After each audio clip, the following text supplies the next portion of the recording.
GNG hospital for plastic surgery over my nose, rhinoplasty. It was a part of facial feminization surgeries they did for me.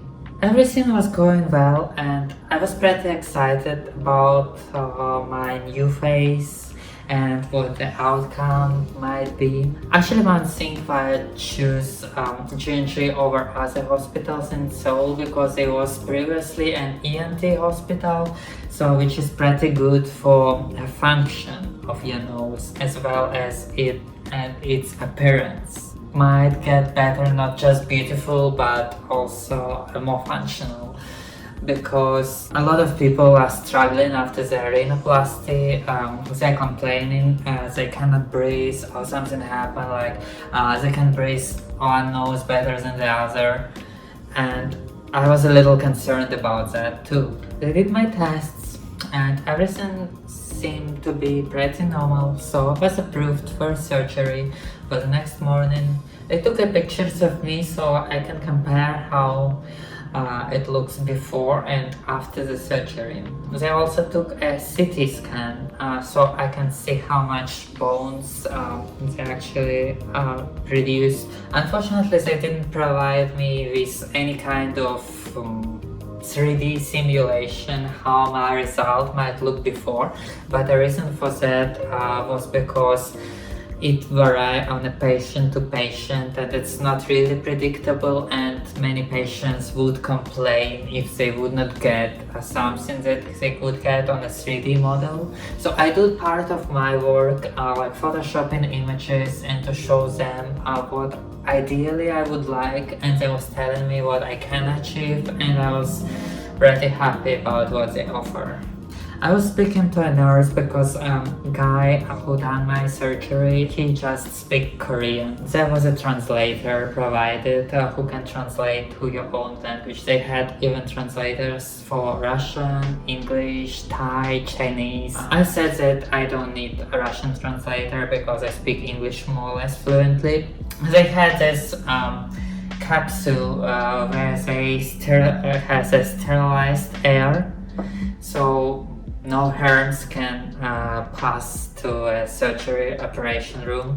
It's kind of interesting experience. It feels like airlock from a spaceship from scientific sci-fi movies. After recovering from this surgery, I felt pretty horrible because my nose was literally bleeding and there was something on it like a cast, and I was unable to really open my mouth, so it affected my ability to speak properly. I also extremely like that the pumpkin soup which they gave you in a hospital, because Korean people they naturally believe that pumpkin soup and anything that made of pumpkin can help you recover faster.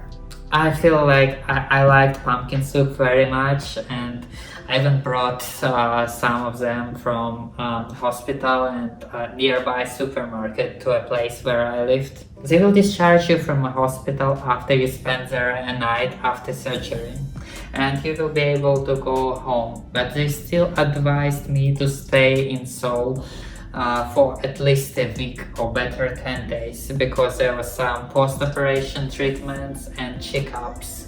And post-operation treatment, it helped for bruising and reducing the swelling faster. And there was some kind of after surgery procedures such as red light which is shining into your face, and it's supposed to help your bruising and reducing swelling, and they have another camera for de-swelling your face better. And they had another camera for which used kind of pressure difference to help your de-swelling better. You can actually go there with your phone and stay there for like 5 or 10 minutes if you're not afraid of a locked space.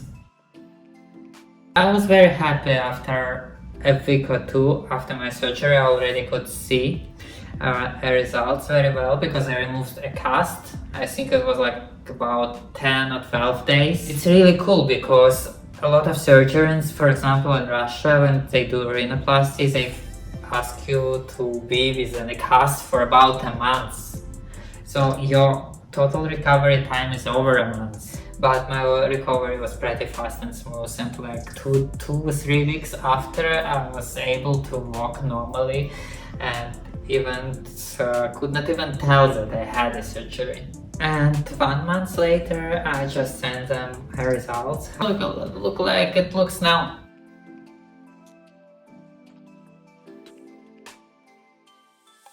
If you want to do a facial surgery, I think Seoul will be one of the best destinations on the planet for that kind of stuff. And what about the risks? It really depends, because everyone is so individual and they cannot predict everything. They follow the best protocols for the surgery. They do try to achieve the best results for the most safest ways to do it.